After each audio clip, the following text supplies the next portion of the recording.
السلام علیکم ناظرین، میرے چینل منتخب احادیث میں آپ کا استقبال ہے۔ بسم اللہ الرحمن الرحیم۔ حضرت ابو سعید خدری رضی اللہ عنہ فرماتے ہیں کہ میں فقراء مہاجرین کی ایک جماعت میں بیٹھا ہوا تھا۔ ان لوگوں کے پاس اتنا کپڑا بھی نہ تھا کہ جس سے پورا بدن ڈھانپ لیں۔ بعض نے بعض کی آڑ لی ہوئی تھی اور ایک صحابی رضی اللہ عنہ قرآن شریف پڑھ رہے تھے کہ اس دوران رسول اللہ صلی اللہ علیہ وسلم تشریف لے آئے اور بالکل ہمارے قریب کھڑے ہو گئے۔ رسول اللہ صلی اللہ علیہ وسلم کی تشریف آوری پر تلاوت کرنے والے صحابی خاموش ہو گئے۔ آپ صلی اللہ علیہ وسلم نے سوال کیا، پھر دریافت فرمایا کہ تم لوگ کیا کر رہے تھے؟ ہم نے عرض کیا، یا رسول اللہ، ایک تلاوت کرنے والے ہمارے سامنے تلاوت کر رہے تھے، ہم اللہ کی کتاب کی تلاوت توجہ سے سن رہے تھے۔ رسول اللہ صلی اللہ علیہ وسلم نے ارشاد فرمایا، تمام تعریف اللہ تعالیٰ کی ہے جنہوں نے میری امت میں ایسے لوگ بنائے کہ ان میں مجھے ٹھہرنے کا حکم دیا گیا۔ اس کے بعد رسول اللہ صلی اللہ علیہ وسلم ہمارے درمیان بیٹھ گئے تاکہ سب کے برابر رہیں، کسی سے قریب کسی سے دور نہ ہوں۔ پھر سب کو اپنے ہاتھ مبارک سے حلقہ بنا کر بیٹھنے کا حکم فرمایا، چنانچہ سب حلقہ بنا کر نبی کریم صلی اللہ علیہ وسلم کے منہ کی طرف منہ کر کے بیٹھ گئے۔ حضرت ابو سعید خدری رضی اللہ عنہ فرماتے ہیں کہ میں نے رسول اللہ صلی اللہ علیہ وسلم کو دیکھا کہ آپ نے مجلس والوں میں میرے علاوہ کسی کو نہیں پہچانا۔ آپ صلی اللہ علیہ وسلم نے ارشاد فرمایا، اے فقراء مہاجرین کی جماعت، تمہیں قیامت کے دن کامل نور کی خوشخبری ہو، اور اس بات کی بھی کہ تم مالداروں سے آدھے دن پہلے جنت میں داخل ہوگے۔ یہ آدھا دن 500 سال کا ہوگا۔ ابو داؤد کی حدیث۔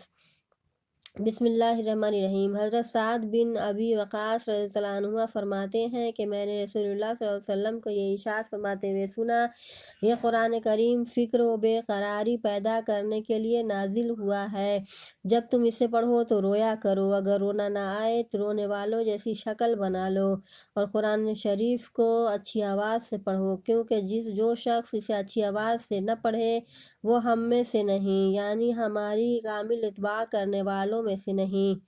بسم اللہ الرحمن الرحیم۔ حضرت ابو ہریرہ رضی اللہ عنہ روایت کرتے ہیں کہ رسول اللہ صلی اللہ علیہ وسلم نے ارشاد فرمایا، اللہ تعالیٰ اتنا کسی کی طرف توجہ نہیں فرماتے جتنا کہ اس نبی کی آواز کو توجہ سے سنتے ہیں جو قرآن کریم خوش الحانی سے پڑھتا ہے۔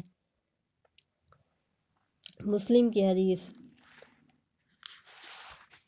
بسم اللہ الرحمن الرحیم۔ حضرت برا رضی اللہ عنہ روایت کرتے ہیں کہ رسول اللہ صلی اللہ علیہ وسلم نے ارشاد فرمایا، اچھی آواز سے قرآن شریف کو مزین کرو، کیونکہ اچھی آواز قرآن کریم کے حسن کو بڑھا دیتی ہے۔ بسم اللہ الرحمن الرحیم۔ حضرت عقبہ بن عامر رضی اللہ عنہ فرماتے ہیں کہ میں نے رسول اللہ صلی اللہ علیہ وسلم کو یہ ارشاد فرماتے ہوئے سنا، قرآن کریم آواز سے پڑھنے والے کا ثواب علانیہ صدقہ کرنے والے کی طرح ہے، اور آہستہ پڑھنے والے کا ثواب چھپ کر صدقہ کرنے والے کی طرح ہے۔ بسم اللہ الرحمن الرحیم۔ حضرت ابو موسیٰ رضی اللہ عنہ روایت کرتے ہیں کہ رسول اللہ صلی اللہ علیہ وسلم نے ان سے ارشاد فرمایا، اگر تم مجھے گزشتہ رات دیکھ لیتے جب میں تمہارا قرآن توجہ سے سن رہا تھا تو یقیناً خوش ہوتے۔ تم کو حضرت داؤد علیہ السلام کی خوش الحانی سے حصہ ملا ہے۔ مسلم کی حدیث۔ بسم اللہ الرحمن الرحیم۔ عبداللہ بن عمر رضی اللہ عنہ سے روایت ہے کہ نبی کریم صلی اللہ علیہ وسلم نے ارشاد فرمایا، قیامت کے دن صاحب قرآن سے کہا جائے گا، قرآن شریف پڑھتا جا اور جنت کے درجوں پر چڑھتا جا، اور ٹھہر ٹھہر کر پڑھ، جیسا کہ تو دنیا میں ٹھہر ٹھہر کر پڑھا کرتا تھا، بس تیرا مقام وہی ہوگا جہاں تیری آخری آیت کی تلاوت ختم ہوگی۔ ترمذی کی حدیث۔ بسم اللہ الرحمن الرحیم۔ حضرت عائشہ رضی اللہ عنہا روایت کرتی ہیں کہ رسول اللہ صلی اللہ علیہ وسلم نے ارشاد فرمایا، حافظ قرآن جسے یاد بھی خوب ہو اور پڑھتا بھی اچھا ہو، اس کا حشر قیامت میں ان معزز فرما بردار فرشتوں کے ساتھ ہوگا جو قرآن شریف کو لوح محفوظ سے نقل کرنے والے ہیں، اور جو شخص قرآن شریف کو اٹک اٹک کر پڑھتا ہے اور ان میں مشقت اٹھاتا ہے اس کے لیے دوہرا اجر ہے۔ مسلم کی حدیث۔ بسم اللہ الرحمن الرحیم۔ حضرت ابو ہریرہ رضی اللہ عنہ سے روایت ہے کہ نبی کریم صلی اللہ علیہ وسلم نے ارشاد فرمایا، صاحب قرآن قیامت کے دن اللہ تعالیٰ کے دربار میں آئے گا تو قرآن شریف اللہ تعالیٰ سے عرض کرے گا،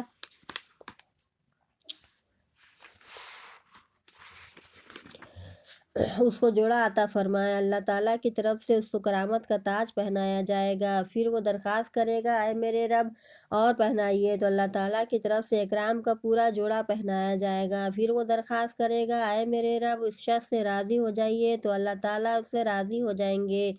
پھر اس سے کہا جائے گا قرآن شریف پڑھتا جا اور جنت کے درجوں پر چڑھتا جا، ہر آیت کے بدلے میں ایک نیکی بڑھا دی جائے گی۔ ترمذی کی حدیث۔ بسم اللہ الرحمن الرحیم۔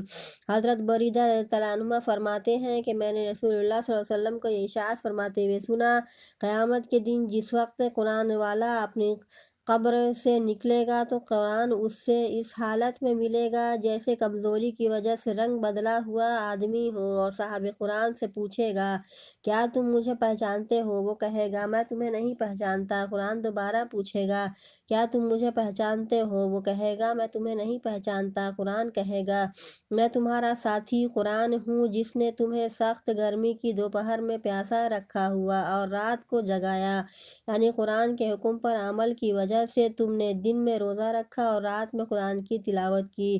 ہر تاجر اپنی تجارت سے نفع حاصل کرنا چاہتا ہے اور آج تم اپنی تجارت سے سب سے زیادہ نفع حاصل کرنے والے ہو۔ اس کے بعد صاحب قرآن کو دائیں ہاتھ میں بادشاہت دی جائے گی اور بائیں ہاتھ میں جنت میں ہمیشہ رہنے کا پروانہ دیا جائے گا۔ اس کے سر پر وقار کا تاج رکھا جائے گا۔ اس کے والدین کو دو ایسے جوڑے پہنائے جائیں گے جن کی قیمت دنیا والے نہیں لگا سکتے۔ والدین کہیں گے ہمیں یہ جوڑے کس وجہ سے پہنائے گئے ہیں؟ ان سے کہا جائے گا تمہارے بچے کے قرآن حفظ کرنے کی وجہ سے۔ پھر صاحب قرآن سے کہا جائے گا قرآن پڑھتا جا اور جنت کے درجوں اور بالا خانوں پر چڑھتا جا۔ چنانچہ جب تک وہ قرآن پڑھتا رہے گا، چاہے روانی سے پڑھے چاہے ٹھہر ٹھہر کر پڑھے، وہ جنت کے درجوں اور بالا خانوں پر چڑھتا جائے گا۔ بسم اللہ الرحمن الرحیم۔ حضرت انس رضی اللہ عنہ روایت کرتے ہیں کہ رسول اللہ صلی اللہ علیہ وسلم نے ارشاد فرمایا اللہ تعالیٰ کے لیے بعض لوگ ایسے ہیں جیسے کسی کے گھر کے خاص لوگ ہوتے ہیں۔ صحابہ رضی اللہ عنہ نے عرض کیا وہ کون لوگ ہیں؟ ارشاد فرمایا قرآن شریف والے کہ وہ اللہ تعالیٰ اور اس کے خاص لوگ ہیں۔ وہ اللہ والے اور اس کے خاص لوگ ہیں۔ بسم اللہ الرحمن الرحیم۔ حضرت ابن عباس رضی اللہ عنہما روایت کرتے ہیں کہ رسول اللہ صلی اللہ علیہ وسلم نے ارشاد فرمایا جس شخص کے دل میں قرآن کریم کا کوئی حصہ بھی محفوظ نہیں وہ ویران گھر کی طرح ہے، یعنی جسے مکان کی رونق و آبادی رہنے والے سے ہے، ایسے ہی انسان کے دل کی رونق و آبادی قرآن کریم کو یاد رکھنے سے ہے۔ ترمذی کی حدیث۔